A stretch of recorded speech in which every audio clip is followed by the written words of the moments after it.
بسم الله الرحمن الرحيم نحمده ونصلي على رسوله الكريم أما بعد أعوذ بالله من الشيطان الرجيم بسم الله الرحمن الرحيم إن صلاتي ونسكي ومحياي ومماتي لله رب العالمين صدق الله العظيم.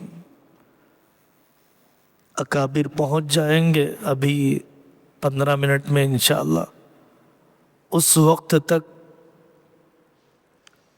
نورانی قاعدے سے لے کر بخاری شریف تک ایک سبق ہے جو ہمیشہ یاد کرنے کا ہے کہ ہم یہ صدارت کی خدمت، ٹرسٹ کی خدمت، مدرسے کی خدمت، مکتب کی خدمت اللہ ہی کے لیے کر رہے ہیں.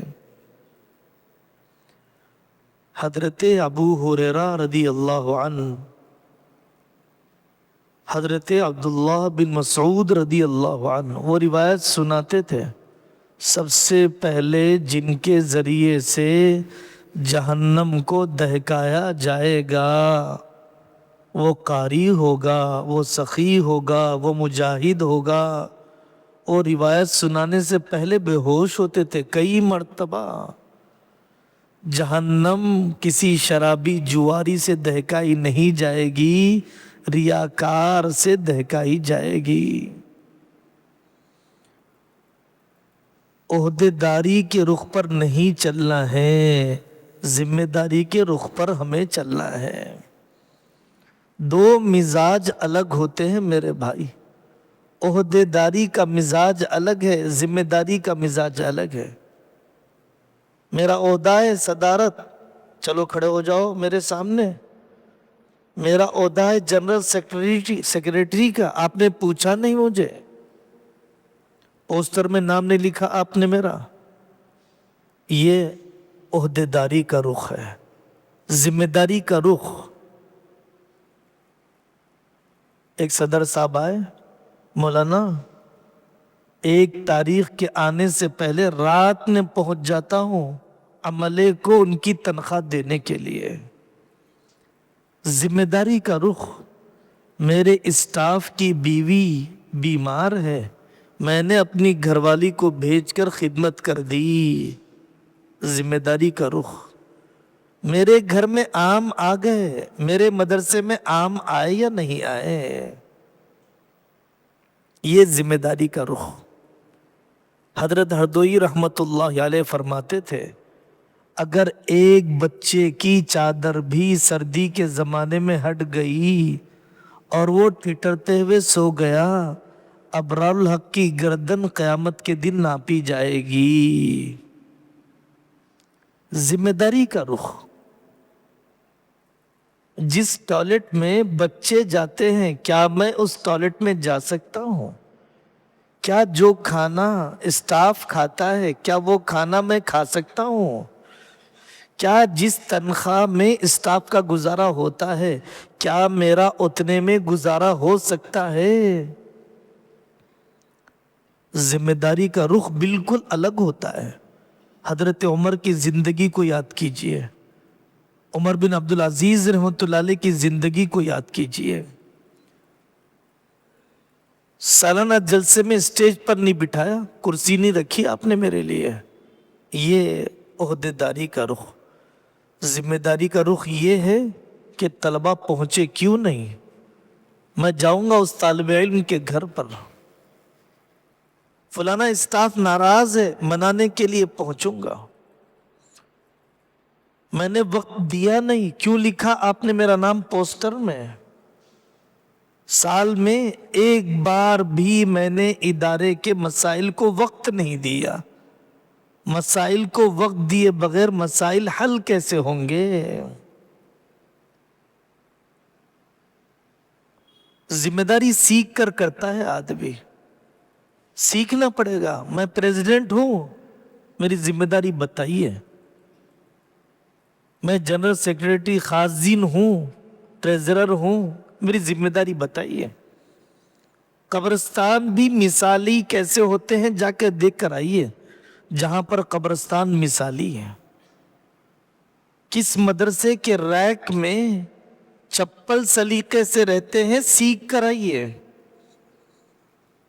مولانا سجاد صاحب دامت برکاتہم کے داماد ہیں مفتی زین العابدین صاحب حیدرآبادی. انہوں نے فرمایا میرے پاس 120 SOPs ہیں، آداب ہیں صرف ٹوائلٹ میں جانے اور آنے کے لیے. چپل کیسے رکھنا چاہیے، ٹشو کیسے استعمال کرنا چاہیے، پانی کیسے فلیش کرنا چاہیے، اتنا بھی آدمی کے سیکھنے کے میدان ہے. ذمہ داری کا احساس ہوگا تو بچوں کی کمی کی فکر ہوگی. ذمہ داری کا احساس ہوگا، مہنگائی کے بڑھنے پر تنخواہ بڑھانے کا غم ہوگا. اگر ذمہ داری کا احساس ہوگا تو آدمی صفائی کا اہتمام کرے گا. میرا گھر صاف ہے، کیا ادارہ بھی صاف ہے؟ کیا اللہ کا گھر بھی اتنا صاف ہے؟ دوسری بات میرے بھائیوں، طلباء اور عملے سے، اسٹاف اور طلباء سے، اسٹوڈنٹ سے ملازمتی تعلق نہ ہو، دلی تعلق ہو. لوگ عمارت بنانے کے غم میں ہیں، عملے کو بنانے کے غم میں نہیں ہیں. انفراسٹرکچر بنانے کی فکر میں ہے، اسٹاف بنانے کی فکر میں نہیں ہے. 4 منزلہ 100 ایکڑ مدرسے کے بن گئے، لیکن میرے اساتذہ میں محبتیں، صفات، تعلق شیخ، سبجیکٹ پر مہارت آئی ہی نہیں. میں جانتا ہی نہیں ہوں یہ میرا اسٹاف ہے، میں جانتا ہی نہیں ہوں یہ ہمارے مدرسے کا باورچی ہے. انتظامی تعلق بھی نہیں ہے، دلی تعلق تو چھوڑیے، اتنی بھی شناسائی نہیں. جیسے آدمی اپنی اولاد کی ضروریات سمجھتا ہے ویسے عملے کی ضروریات کا احساس کرے. دلی تعلق جب بنے گا،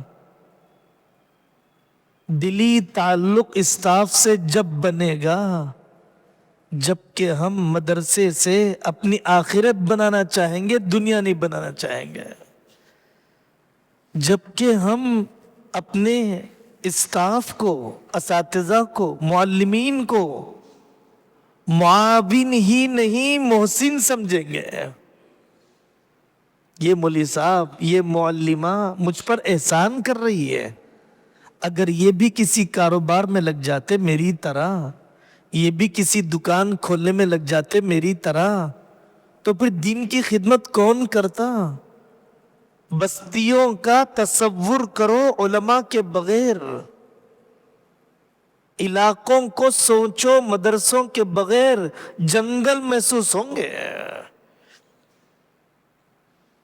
اللہ اللہ سنانے والے، آخرت یاد دلانے والے، چیلنجز کا احساس کرانے والے، پردے کا شعور بٹھانے والے، نسل کا غم کرنے والے، یہی علماء ہیں. طلباء کی عظمت کا استحضار، دلی تعلق ہوگا ہمارا جب طلباء کی عظمت ہمارے دل میں ہو. کتنے گناہ ہو جاتے ہیں ہمارے اس گئے گزرے دور میں. یہ کیسے اللہ کے ولی ہیں، 9 گھنٹے قرآن پڑھتے ہیں، ہفتوں گزر جاتے ہیں، آنکھ اور کان کو گناہ کرنے کا موقع نہیں ملتا ہے. ہماری اولاد ہمارا اتنی اطاعت ہماری نہیں کرتی ہے جتنے ہمارے طلباء ہماری کرتے ہیں. طلباء کی عظمت، یہی نسل ہے آئندہ کی. میرے بھائیوں، جب بعد میں سے آپ جاؤ گے علاقوں میں، طلباء ملیں گے. صدر صاحب، میں آپ کے مدرسے میں حفظ کیا ہوں. عالمہ بیٹیاں اپنے بچوں کو لے کر آئیں گے. مولانا آپ سے پڑھا تھا میں نے آج سے 20 سال پہلے، آپ کے مدرسے کی فارغہ ہوں. طلبا کی عظمت، طلبا سے اپنی آخرت بنانے کی فکر، اساتذہ کو اپنا محسن سمجھنا، اپنے سے بہتر سمجھنا، کم عمر اساتذہ کو اپنی اولاد کی طرح نبھانا. جیسے ہمارے بچے کم عمر ہوتے ہیں، غلطیاں کرتے ہیں، یہ جو عالم دین ہے، یہ جو حافظ قرآن ہے، یہ جو عالمہ بہن ہے، یہ بھی کم عمری، ناپختہ مزاجی، ان میچور ہونے کی وجہ سے جلد بازی میں بہت سے غلط فیصلے ہوتے ہیں. ہم بچوں کے ساتھ بچے نہ بنیں، ہمارے اندر انتقامی کارروائی کا جذبہ نہ آئے. آپ نے آنکھ بتائی مجھے، میں بھی تجھے نکال کے بتاؤں گا. آپ نے سلام نہیں کیا مجھے، میں بیٹھا ہوا تھا سڑک پر، اب میں آپ کی قبر کھود کے بتاؤں گا. تربیت ناکام ہو جاتی ہے جب آدمی انتقامی کارروائی پر آ جاتا ہے. میری ذات کو نفع پہنچائیں نہ پہنچائیں، ادارے کے لیے نفع بخش ہو. دارالعلوم دیوبند میں ایک عالم دین قاری محمد طیب صاحب رحمۃ اللہ علیہ کے خلاف دور حدیث میں تقریر کر رہے تھے. لوگوں نے جا کر قاری محمد طیب صاحب سے کہا، حضرت یہ تو آپ کے خلاف تقریر کر رہے ہیں.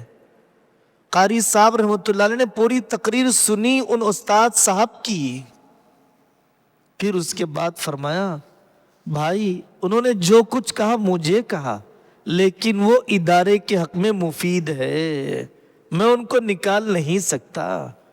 وہ جو چاہے مجھے نقصان پہنچائیں، ادارے کو تو فائدہ پہنچا رہے ہیں. حضرت نے ان مدرس کو باقی رکھا. یہ اخلاص والے ہوتے ہیں جو ذاتی مفاد کو ذبح کر دیتے ہیں اجتماعی مفاد کے لیے، پرسنل بینیفٹس کو چھوڑ دیتے ہیں کامن بینیفٹس کے سنبھالنے کے لیے. بہت آتے ہیں یہ مرحلے. مشورے کی عادت ڈالو میرے بھائیوں، مشورے کی عادت ڈالو. مشورہ نہیں کرنے سے ہی 80% مسائل ہیں، بیٹھتے ہی نہیں ہیں، کہنا سننا ہوتا ہی نہیں ہے، دوریاں غلط فہمیاں بڑھاتی رہتی ہیں. فون کی بات چیت یاد نہیں رہتی ہے. 15 دن میں ایک مرتبہ بھی ٹرسٹی نہ بیٹھے، مہینے میں ایک مرتبہ بھی کمیٹیاں نہ بیٹھے. تعلیمات، مالیات، انتظامات، تعمیرات، اسٹاف کے مسائل کیسے حل ہوں گے؟ ایک مولوی صاحب، ایک ناظم صاحب کیا کیا کریں گے؟ مشورے کی عادت ڈالیے، طے کیجئے 15 دن میں ایک مرتبہ ہم بیٹھیں گے، ہفتے میں ایک مرتبہ بیٹھیں گے، مشورے کی کاپی بنا کر مشورے میں رائے دیں گے، سڑک پر نہیں. مشورے میں رائے دیں گے، ہوٹلوں میں نہیں، اپنے ٹرسٹیوں کے سامنے، پریزیڈنٹ کے سامنے رائے دیں گے، اجنبیوں کے سامنے نہیں. جب دوریاں پیدا ہو جاتی ہیں تو اپنوں کی خبر بھی غیروں سے لی جاتی ہے. جب دوریاں پیدا ہوتی ہیں تو اپنوں کی خبر بھی دوسروں سے لی جاتی ہے. مشورے میں رائے دینے سے فتنہ نہیں ہوتا، مشورے کے باہر رائے دینے سے فتنہ ہوتا ہے. مشورے اور کمیٹی کے اراکین، ٹرسٹ کے اراکین کے درمیان رائے دینے سے انتشار نہیں ہوتا، غیر متعلقہ آدمی کے سامنے رائے دینے سے انتشار ہوتا ہے. ایک ہوٹل کے باہر لکھا ہوا تھا، ہم میں کوئی خوبی ہے تو دوسروں سے کہیے، ہم میں کوئی خامی ہے تو ہم سے کہیے. کیا آپ کی بات مشورے میں نہیں سنی گئی؟ غیر متعلق، جس کا سسٹم سے کوئی تعلق نہیں ہے، اس کے سامنے کسی بھی بات کا، دکھڑے کا ذکر کرنا نقصان تو پہنچائے گا، اجتماعیت کو تو بکھرے گا، نفع کبھی نہیں پہنچائے گا۔ حضرت نبی پاک صلی اللہ علیہ وسلم سالن کا مشورہ اپنی بیویوں سے فرماتے تھے، صحابہ کرام سے مشورہ فرماتے تھے۔ اللہ نے حکم دیا وَشَاوِرْهُمْ فِي الْأَمْرِ، آرٹیفیشیل انٹیلیجنسی، مصنوعی ذہانت سے بڑی ذہانت ہے کولیکٹیو انٹیلیجنسی۔ ہم سب کے دماغ مل کر کسی چیز کو سوچیں گے، وہ بہتر نتیجہ آئے گا مشینی ذہانت کے مقابلے میں۔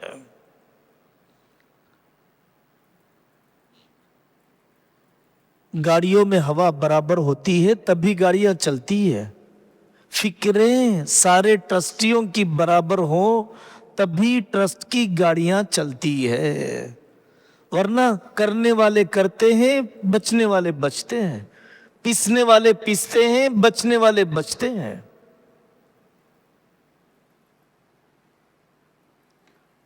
وہی ساتھی فساد کھڑا کرتا ہے جو مشورے میں نہیں ہوتا ہے، وہی ساتھی مسئلہ بن جاتا ہے جو مشورے میں نہیں ہوتا ہے۔ یہ تو مجھے معلوم ہی نہیں تھا، یہ کب کر لیا آپ نے؟ ہمارے اکابر کے یہاں ریزرویشنز اور جو فیصلے ہوتے اس کو مشورے کی ٹرسٹ کی کاپیوں میں لکھا جاتا ہے۔ قانوناً بھی ٹرسٹ کے اندر ضروری ہے کہ آپ اپنے میٹنگ کی رجسٹر بنائیں، حکومت پوچھے گی آپ سے۔ وہ بھی جانتے ہیں کہ اگر ایک بھی ٹرسٹی نہیں ہوگا تو کیسے مسائل پیدا ہوں گے۔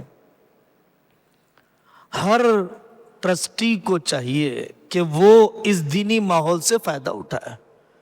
لڑکوں کا مدرسہ قائم ہوا، لڑکیوں کا مدرسہ قائم ہوا، مسجد ہم نے تعمیر کی، سب سے پہلے ہم فائدہ اٹھائے۔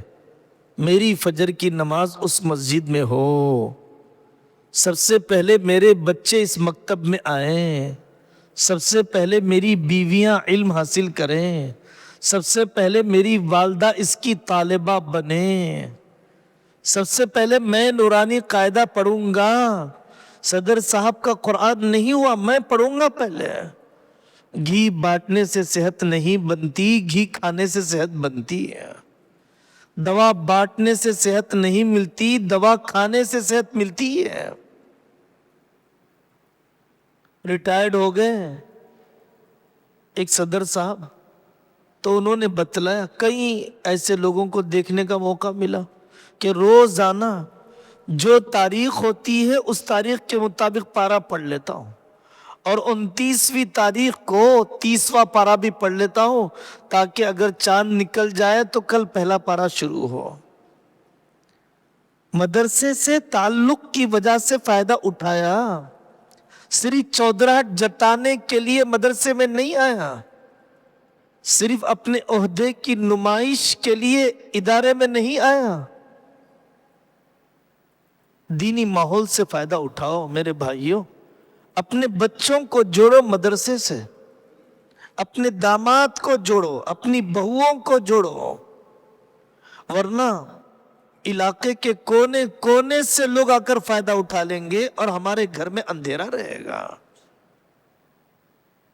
دارالقضاء قائم کیا ہم نے، مفتی صاحب کو رکھا، قاضی صاحب کو رکھا، لوگ آ کر اپنے مسائل حل کروا رہے ہیں، لیکن ہمارے داماد صاحب پولیس اسٹیشن چلے گئے، ہماری بیٹیاں عدالتوں کی طرف گئی، کیونکہ ہم نے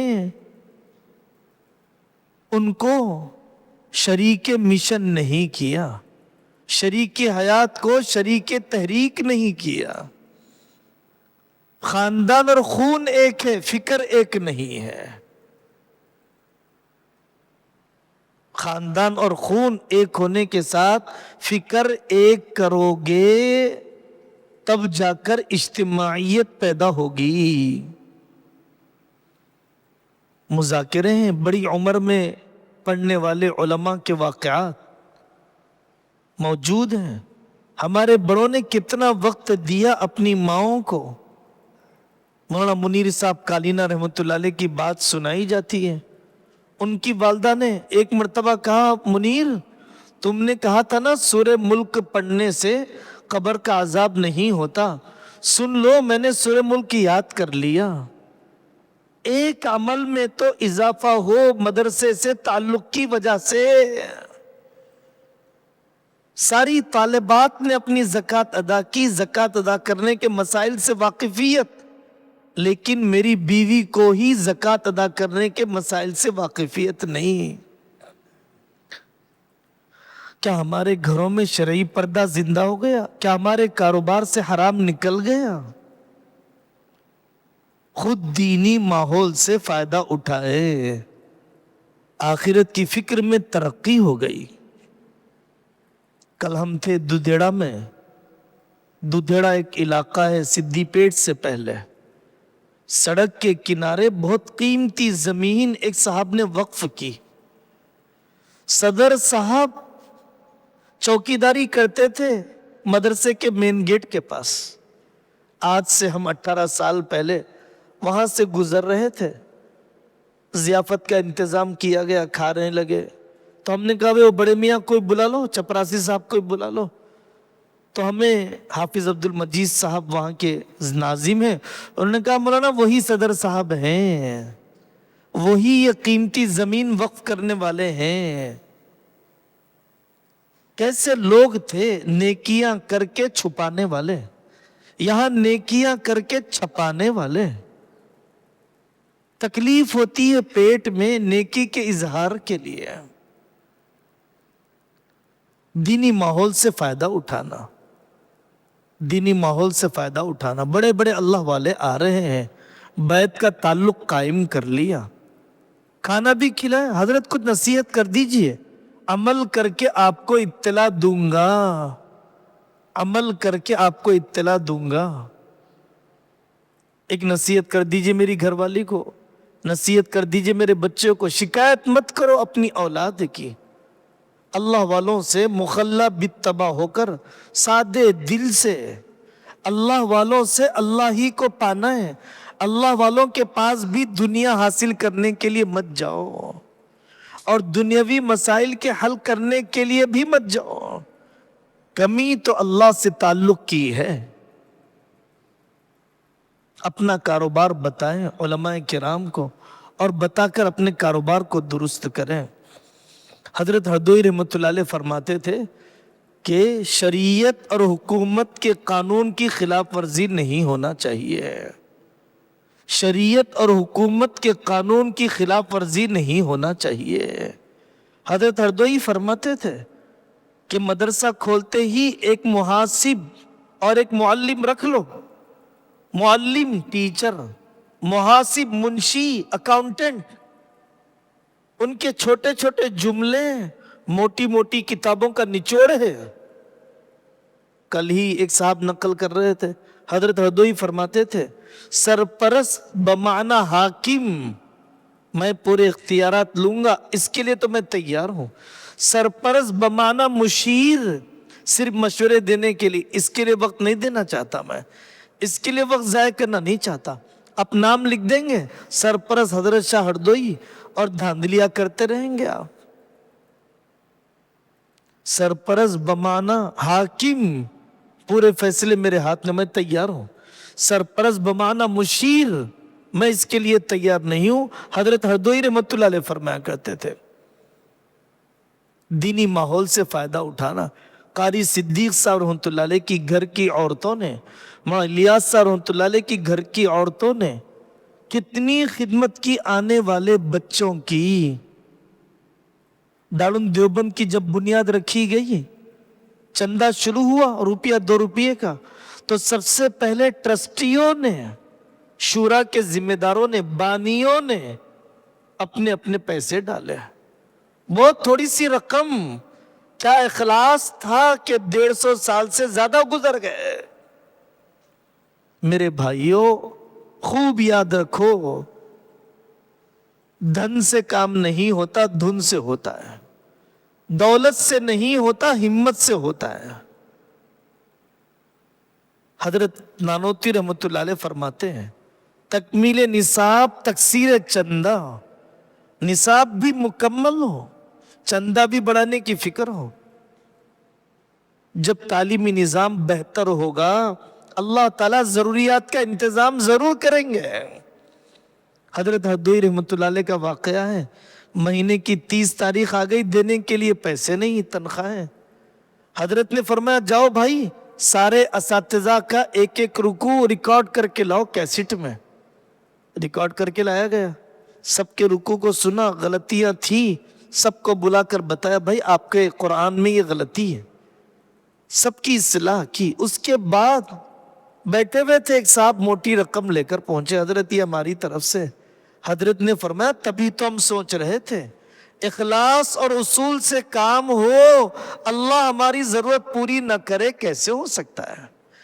اخلاص اور اصول سے کام ہو اور اللہ مدرسے کو مقروض کر دے، کیسے ہو سکتا ہے؟ وہ لوگ حالات کے آنے پر اپنے عمل کو بناتے تھے، حالات کے آنے پر قوم پر الزام کا ٹوکرا نہیں رکھتے تھے، قوم پر الزام کا ٹوکرا نہیں رکھتے تھے۔ یہاں فیض العلوم ہے، مولانا عبدالصمد صاحب دامت برکاتہم نے نقل کیا، ہم جب پڑھ رہے تھے تو ہر رجسٹر کے اندر طالب علم کے نام کے بازو اس کی ڈیٹ آف برتھ لکھی ہوئی رہتی تھی۔ جس دن وہ طالب علم 15 سال کا ہو جاتا، اعلان کر دیا جاتا ترانے میں، اسمبلی میں، مناجات میں، آج کے بعد فلانا طالب علم خالاؤں کے پاس، آپاؤں کے پاس، امی جان کے پاس ہرگز داخل نہ ہو، کیونکہ اس پر شرعی پردہ واجب ہو گیا۔ انہوں نے بچوں کو ذاتی خدمت کے لیے استعمال کرنے سے اپنے آپ کو بچایا۔ ڈرتے تھے وہ کہیں کوئی میری بدتمیزی، بد زبانی طالب علم کو مدرسے سے دور نہ کر دے۔ ہر آدمی سناتا ہے میرے مدرسے سے اتنے حافظ بنے، اتنی عالمہ بنی، قیامت کے دن پتہ چلے گا میری ناقدری سے کتنوں نے چھوڑ دیا، کتنوں نے میرے غذاؤں کے صحیح نہ دینے کی وجہ سے تعلیم کو چھوڑ دیا۔ یہ واقعات ہیں دنیا میں، یہ واقعات ہیں دنیا میں۔ پھر ذوالفقار صاحب امریکہ کا واقعہ سناتے تھے، پڑھانے والے نے سختی کی تو آنے والے انگریز نے اسلام چھوڑ دیا، اور اس نے بورڈ پر لکھ دیا آئی ہیٹ قاری صاحب، آئی ہیٹ حفظ قرآن، آئی ہیٹ اسلام۔ مجھے نفرت ہے قاری صاحب سے، مجھے نفرت ہے حفظ قرآن سے، مجھے نفرت ہے اسلام سے۔ نرمی یہ اخلاق کی بنیاد ہے میرے بھائی۔ فَبِمَا رَحْمَةٍ مِّنَ اللَّهِ لِنْتَ لَهُمْ۔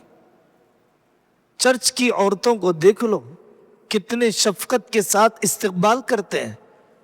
ہم نے شکاگو میں دیکھا، اسکول کے باہر بچے جب آتے ہیں تو ٹیچر اسکول بس تک آ کر بچے کا استقبال کرتی ہے۔ کیوں نہیں آئیں گے؟ شراب پلانے والا دکان میں پینے کے لیے ایک شخص گیا تو اس نے بوتل پیش کی، ہاتھ سے گر گئی تو اس نے کہا کوئی بات نہیں صاحب، دوسری بوتل لے لو۔ بہت عرصے کے بعد احساس ہوا، توبہ کرنے کے ارادے سے مسجد میں گیا، فون کھلا رہ گیا، پوری مسجد والے ڈانٹنے لگے، کمینے تجھے مسجد کا ادب پتہ نہیں ہے؟ شراب پلانے والا اتنے پیار سے پلاتا ہے، نماز پڑھانے والے اتنی بدتمیزی سے پڑھواتے ہیں، اب وہ پینے کے لیے جائیں یا پڑھنے کے لیے آئیں؟ یہ دیہات سے آنے والے طلبہ، ہمارے بڑوں نے نعرہ بننا سکھایا، ناک صاف کیے بچوں کے، استنجا کرنے کا سلیقہ سکھایا۔ ہم سوچ نہیں سکتے ان اکابر کا برتاؤ آنے والے بچوں کے ساتھ، کتنے غیر مہذب تھے وہ طلبہ، اور تہذیب اور شائستگی کے اونچے مقام پر پہنچایا۔ کلکم راع، حضرت نبی پاک صلی اللہ علیہ وسلم کے حدیث کے اس جملے میں غور کرنا، تم میں سے ہر ایک چرواہا ہے، تم میں سے ہر ایک انجینئر ہے نہیں کہا، تم میں سے ہر ایک مستری ہے نہیں کہا، مستری تو اینٹ کو اٹھائے گا، لگائے گا، سجا دے گا، لیکن بکری کی نوعیت ایسی نہیں، بکری تو دائیں بائیں بھاگے گی۔ طلبہ اور انسان ضرور دائیں بائیں بھاگیں گے۔ حضرت شاہ جمع الرحمان صاحب فرماتے ہیں شرارت بچوں کا فطری حق ہے، شرارت بچوں کا فطری حق ہے۔ حضرت قاری امیر حسن صاحب رحمۃ اللہ علیہ فرماتے تھے شرارت تو بچوں میں نعمت ہے، اگر معذور پیدا ہو جاتا زندہ لاش تو کیا کر لیتے ہیں، اچھل کود رہا ہے صحت مند ہونے کی علامت ہے۔ شرارت نہیں بڑھ گئی ہم میں صبر کم ہو گیا، شرارت نہیں بڑھ گئی نسل میں ہم میں صبر کم ہو گیا۔ ہم بچوں کے ساتھ بچے نہیں بنتے، بڑے بن کر رہتے ہیں۔ حشمت پیٹ میں یہاں پر ایک بانسواڑے کے تبلیغی پرانے ساتھی رہتے تھے۔ حضرت شاہ صاحب کے پاس ایک مقتل کے ساتھی آئے اور کئی ایسے دعوت کے ساتھی جو دیہاتوں میں جماعت میں جاتے تو وہاں کی طلبہ کی تشکیل کر کے مدرسے میں داخل کرواتے۔ علاقوں کو کھڑا کر دیا اس طریقے سے بچوں کی تشکیل کر کے۔ چندہ بھی چاہیے، بندہ بھی چاہیے، بندہ آئے گا چندہ بھی آ جائے گا، جو بندے کو بھیجے گا وہ چندہ بھی بھیجے گا۔ حضرت ہردوئی رحمۃ اللہ علیہ فرماتے تھے یہ طلبہ ہی ہمارے ذریعے معاش بھی ہے، ذریعے معاد بھی ہے، دنیا بھی انہی سے، روٹی بھی انہی سے مل رہی ہے، تنخواہ، اور آخرت بھی انہی کے ذریعے سے بنے گی۔ ان کے گناہ کتنے کم ہیں، میرے گناہ کتنے زیادہ ہیں۔ سوچو میری عمر ڈھل گئی، اب میں ان پر محنت کروں گا تو مجھے نئی عمر مل جائے گی۔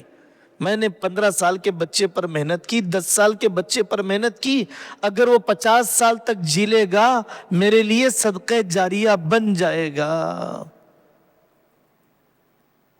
بیج میں جیسے باغات دیکھتے ہیں ویسے آنے والے بچوں میں نسلوں کو دیکھو۔ کسی آنے والے کی پیشانی پر لکھا ہوا نہیں ہوتا غلام وستانوی، کسی آنے والی کی پیشانی پر لکھا ہوا نہیں رہتا عمر پالن پوری، بنیں گے انہی میں۔ جب وہ آئے تھے تو محسوس نہیں ہوتے تھے۔ گجرات کے بڑے قاری اللہ نے بڑا کام لیا، لے رہے ہیں، قاری صدیق صاحب سانسرودی دامت برکاتہ، وہ فرماتے ہیں میں پینٹ بشرٹ پر آیا پڑھنے کے لیے، پورے سال پینٹ بشرٹ پر رہا، سالانہ جلسے میں دوست کے کپڑے لے کر کسی طریقے سے دھو کر میں نے قرات کی۔ میرے استاد کی شفقت نے یہاں تک پہنچایا، میرے استاد کی شفقت نے یہاں تک پہنچایا۔ ابھی مولانا ابو بکر بن مصطفیٰ پٹنی صاحب تشریف لائے تو یاقوت پورے کے ایک عالم دین ان کے شاگرد ملاقات کے لیے آیا، حافظ عالم انجینئر بھی، تو انہوں نے کہا میں پڑھا ہوں حضرت کی شفقت کی وجہ سے، میرا خاندان تو پورا بریلویت زدہ بدعت زدہ، حضرت نے میرے پورے خاندان کو سنبھالا، تب میرے قدم جم گئے۔ ایسے ہی نہیں جمتے ہیں طلبہ۔ حضرت امام ابو حنیفہ نے حضرت امام ابو یوسف رحمۃ اللہ علیہ کی کفالت کی، پورا پڑھنے تک، علمی سفر کے مکمل کرنے تک۔ طلبہ سے ہمارا اس قدر تعلق ہو، اللہ تعالی ہم سب کو عمل کرنے کی توفیق نصیب فرمائے۔ ہماری یہ بڑے جو پورے علاقوں کو سنبھالتے ہیں، کئی مدرسوں کو سنبھالتے ہیں، کئی اکابر کی صحبت پائے ہیں، پورے دل و دماغ کو بیدار رکھتے ہوئے ایک ایک بول ان کا محفوظ رکھنا ہے، سیکھنا ہے۔ اللہ تعالی ہم سب کے کام کو قبول فرمائے۔ فَأْوُوا إِلَى الْكَهْفِ يَنشُرْ لَكُمْ رَبُّكُم مِّن رَّحْمَتِهِ وَيُهَيِّئْ لَكُم مِّنْ أَمْرِكُم مِّرْفَقًا۔